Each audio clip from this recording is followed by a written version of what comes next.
मशहूर फिल्म अदाकार विवेक ओबेरॉय अपनी बेहतरीन फिल्मों के लिए तो जाने जाते हैं ही, मगर ये बहुत कम लोगों को मालूम है कि वो एक बेहद कामयाब बिजनेसमैन भी हैं। वो BMW डेवलपर नाम से आज की तारीख में दुबई के अंदर एक रियल एस्टेट कंपनी का एक बड़ा एम्पायर खड़ा कर चुके हैं। अपने नए प्रोजेक्ट की लॉन्च के मौके पर दिल्ली पहुंचे एक्टर विवेक ओबेरॉय ने सलाम टीवी से खास बातचीत की। वो कहते हैं ना कि बनना हो तो आसमान की तरह बनो, क्योंकि ज़मीन कितनी भी महंगी हो जाए लोग ख़रीद ही लेते हैं। शायद उसी जद्दोजहद या उसी मेहनत का एक नतीजा है कि विवेक आनंद ओबेरॉय इस वक्त मेरे साथ मौजूद हैं, जो किसी पहचान के मोहताज आज नहीं है। वजह इसके पीछे की है कि फिल्मों में तो अपना नाम कमाया, लेकिन आज बिजनेस इंडस्ट्रीज़ में एक आइकॉन की तरह देखे थे। बहुत बहुत स्वागत है आपका। बहुत बहुत धन्यवाद। और जो आपने इंट्रोडक्शन में लाइन बोली है वो ब्लॉकबस्टर लाइन है, उसको मैं अभी कैमरे पे बता रहा हूँ कि मैं चुराने वाला हूँ उसको कहीं ना कहीं। चलिए, कुछ भी अच्छा दूसरों के लिए हो जाए ज़्यादा अच्छा है। शुरुआत करते हैं BMW से। BMW मैंने जहाँ तक सुना है कि आपका एक ड्रीम था कि कुछ ऐसा किया जाए लीग से हटके, क्योंकि प्लेटफॉर्म तो शुरू एक साइड से इंडस्ट्री से हुआ था, फिल्म इंडस्ट्री से, लेकिन ये डिफरेंट क्या कहते हैं। राय किसकी थी, पापा की थी या किसी और की? नहीं, ये मेरे खुद की रियलाइजेशन थी, लेकिन पापा का इसमें बहुत बड़ा योगदान रहा है। बचपन से उन्होंने मुझे व्यवसाय के बारे में बेसिक फंडामेंटल्स ऑफ बिजनेस हमेशा सिखा के रखा था। इन्वेस्टिंग, पैसा संभालना, क्योंकि एक इंडस्ट्री में फियर रहता था कि भैया बहुत लोग बहुत कमाए फिर ख़त्म हो गए, तो वो संयम पापा ने दिया।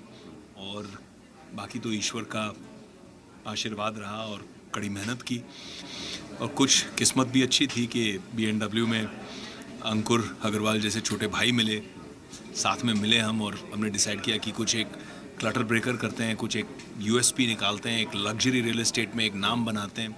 वहाँ से पैदा हुआ BMW डेवलपमेंट्स। दुबई ही चुनने का कुछ खास रीज़न था कि दुबई से स्टार्ट कर? UAE मार्केट बहुत अच्छा था। UAE मार्केट एक ऐसा मार्केट है जहाँ पे अगर मैं दिल्ली में डेवलपमेंट करूँ तो दिल्ली या दिल्ली के आसपास के लोग वहाँ ख़रीदेंगे, मेरठ के ख़रीद लेंगे। बट अगर मैं दुबई में करता हूँ तो पूरे विश्व के लोग आते हैं वहाँ ख़रीदने के लिए। आज हम करीबन 80 से ज़्यादा देशों के लोगों को BMW रियल एस्टेट बेचते हैं। हमारी जो अपनी अपार्टमेंट्स हैं, हाँ, ऑलरेडी ख़रीद चुके हैं। तो 80 से ज़्यादा देशों के इन्वेस्टर्स हैं जो करते हैं। और हम कोशिश ये करते हैं कि इन्वेस्टर्स को बढ़िया रिटर्न दें, हाई क्वालिटी मतलब प्रोजेक्ट्स बनाएं। आप एक्वाग देख लो या पेलाजिया देख लो, या आने वाले इस क्वार्टर में 3-4 और जो प्रोजेक्ट्स हम लॉन्च कर रहे हैं उनको देख लो। तो पूरी की पूरी जो अभी 23 प्रोजेक्ट्स की BMW की पाइपलाइन है, उसमें ये सोच, ये विचार स्ट्रेट है कि excellence, luxury and timely delivery. अच्छा, एक चीज़ मैं विवेक आपसे जानना चाहूँगा कि डेवलपर्स का नाम सुनते हुए आज के दिमाग में लोगों को थोड़ा सा एक नेगेटिव थॉट ज़रूर आता है। और इंडिया के हिसाब से जैसे मैं बात कर रहा हूँ, क्योंकि UAE में तो रूल एंड रेगुलेशंस है, तो आप दाएं बाएं नहीं जा सकते। आपको जो आपने टाइम दे दिया, जो आपने कमिटमेंट कर दिया, उस पर आपको खरा उतरना है। बट इंडिया में ये चीज़, ना डेवलपर दाएं बाएं जा सकता है ना इन्वेस्टर। इंडिया में ये चीज़ें बहुत कम देख रहे। तो क्या लगता है कि यहाँ पर वो चीज़ें मजबूत करनी चाहिए? तो आम लोग हैं जिनका घर का सपना है, मोदी जी कहते हैं कि हर शख्स का, देशवासी का अपना सपना होना चाहिए, वो ज़रूरी नहीं है कि यहाँ पर वो मजबूती आए, वो क्लियरिटी होनी चाहिए? बिल्कुल ज़रूरी है, और उसमें काम बहुत अच्छा हो रहा है। कल मैं ग्लोबल बिजनेस समिट पे बैठा था, प्रधानमंत्री जी मोदी जी कह रहे थे कि उन्होंने 1 लाख करोड़ की जो वेल्थ लोगों के, मिडिल क्लास इनकम के लोगों के जो घर हैं या पिछड़े वर्ग के लोगों के जो घर हैं, उन लोगों के लिए उन्होंने जो प्रॉपर्टी राइट्स थी वो डॉक्यूमेंट ना होने की वजह से उसे एक रेगुलेटरी फ्रेमवर्क की ओर से रिकॉग्नाइज ही नहीं किया जा रहा था। तो अब उन्होंने वो प्रशासन की ओर से ये पुश किया, और आज 1 लाख करोड़ की वेल्थ एक अनलॉक हुई है लोगों के लिए। तो ये सुनकर बहुत खुशी हुई, क्योंकि ये step in the right direction है। इस तरह से अगर रेगुलेटरी फ्रेमवर्क मोदी जी बदलते रहें तो मुझे लगता है कि रियल एस्टेट की जो प्रॉब्लम्स हैं और जितने बदमाश हैं रियल एस्टेट्स में, वो सब क्लियर अप हो जाएंगे। क्योंकि क्या होता है, गेहूं के साथ गुन भी पिस जाता है, तो उसमें अच्छा काम करने वाले भी पिस जाते हैं। तो वो सब एक बार मुझे लगता है कि वो क्लीन अप हो जाएगा, क्लियर हो जाएगा, और वो बहुत जल्द हो जाएगा। जैसे उन्होंने प्रधानमंत्री आवास योजना निकाली, उसमें काफ़ी सक्सेस मिला। अब दोबारा से उन्होंने स्वामित्व योजना निकाली, उसमें बहुत सक्सेस मिल रहा है। तो आई थिंक ये योजना से ग्राउंड ब्रेकिंग काम हो रहा है। जैसे उन्होंने प्रधानमंत्री आवास योजना निकाली, वैसे उन्होंने प्रधानमंत्री जन धन योजना निकाली। लोग मजाक सोचते थे कि अरे पैसे ही नहीं है लोगों के पास, अकाउंट कैसे खुलेंगे, लेकिन खुल गए, ऑपरेट हो रहे हैं, डायरेक्ट बेनिफिट ट्रांसफ़र उसके अंदर आ रहा है। तो ये सिस्टमिक चेंजेस वो कर तो रहे हैं। पर भारत बहुत बड़ा देश है, बहुत बड़ा देश है, समय तो लगेगा, समय तो लगेगा। चलिए, ये तो आपके बिजनेस की बात हो गई। मैं थोड़ा सा आपके पर्सनल उस पर आ जाता हूँ। स्पिरिचुअल है, रिलीजियस है, दोनों में फ़र्क कितना लगता है, क्या है? क्योंकि अभी लेटेस्ट आप कुंभ भी होके आए हैं। जी जी बिल्कुल, बहुत अनोखा, बहुत भव्य अनुभव रहा महाकुंभ में। स्पिरिचुअलिटी बहुत ज़रूरी है। मुझे लगता है कि आत्मीय रूप से आप कुछ भी करें, काम भी करें, तो उसमें एक फुलफिलमेंट आती है और एक ऑनेस्टी आती है, एक जेन्युइननेस आती है, और वो बहुत ज़रूरी है। रिलीजन में गड़बड़ हो जाती है थोड़ी बहुत, क्योंकि रिलीजन जो बनाया गया, हमारे पुरखों ने जो क्रिएट किया, वो एक आधार बनाया हमारे लिए, एक ढांचा बनाया, एक घर बनाया, जिसके अंदर से हम रह के स्पिरिचुअल बन सकते हैं, हमें स्पिरिचुअलिटी का पाथ दिखे, हमें एक आलंबन मिले। लेकिन आलंबन छोड़ के हम कभी कभी आडंबर में चले जाते हैं। हम ईश्वर से पूजा करते समय बस घंटी बजा देते हैं और अगरबत्ती घुमा देते हैं, और हम सोच कुछ और रहे हैं कि मुझे ये करना है, आज वो करना है फ़ोन पे। जबकि हम फिल्म देखते हैं या इंस्टाग्राम के ऊपर ऐसे ऐसे मारते रहते हैं, यूट्यूब शॉर्ट्स देखते हैं, तब हम ये सब नहीं सोचते।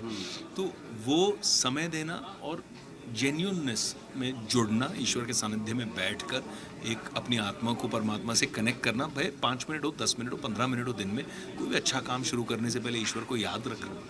ये इसके लिए नहीं कि मैंने ईश्वर को याद किया तो ट्रांजैक्शन हो जाएगा, मैं इतने नारियल फोड़ूंगा तो मेरा ये काम हो जाएगा, मैं पास हो जाऊंगा, बल्कि वो इसीलिए क्योंकि वो अंदर की आत्मा को याद, स्पिरिचुअलिटी से जागृत करे और बोले भाई इसको ऑनेस्टली करो, सिंसियरली करो, तो फल अच्छा मिलेगा। जैसे आपने इतनी डिटेल में वैसे बात की, एक चीज़ मैं जानना चाहूँगा, कुंभ को लेकर कई सारी खबरें निकल कर आती हैं। कल रात का दिल्ली का एक पूरा मामला हुआ, जिस तरीके से 18 लोगों की मौत हो गई। कुंभ में भी कई बार ऐसे देखे, चाहे आग लगने की खबर हो, चाहे वो भगदड़ मचने की खबर हो, इस तरीके की चीज़ें होती है। एक मैसेज, क्योंकि विवेक ओबरॉय को लोग सुनते हैं, जानते हैं, अगर आप कहते हैं तो शायद उन लोगों को भी कुछ असर पड़े, कुछ उनको फ़र्क पड़े, कि एक मैसेज क्या देना चाहेंगे? बस एक पूरी विनम्रता के साथ में यही कहना चाहूँगा कि महाकुंभ जाएं, बहुत भव्य अनुभव है और ज़रूरी भी है, हमारी सांस्कृतिक धरोहर का मूल है। और प्रशासन ने बहुत अच्छा काम किया है, लेकिन प्रशासन भी इंसानों से बना हुआ है। मतलब जिस तरह से भगदड़ मची उसमें जाने गई है। अब ये महाकुंभ पूरे विश्व में भारत का नाम इतना रोशन कर रहा है, उसमें हम काले धब्बे ना लगने दें, हम लोगों को चोट ना पहुंचने दें, हम लोगों को दर्द ना महसूस करने दें, ये कोशिश रहनी चाहिए। मैं खुद देख के आया हूँ यूपी पुलिस। आप अपने परिवार के साथ गए थे?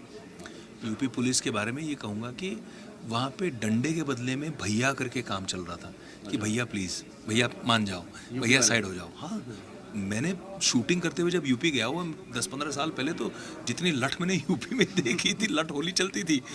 लेकिन जिस तरह से वो बात कर रहे थे, लोगों को संभाल के रास्ते पर, हाँ, इतना प्यार से, कहीं ऊपर से आदेश आया है, इसीलिए बेचारे इतने संयम से कर रहे हैं, इतनी मेहनत से।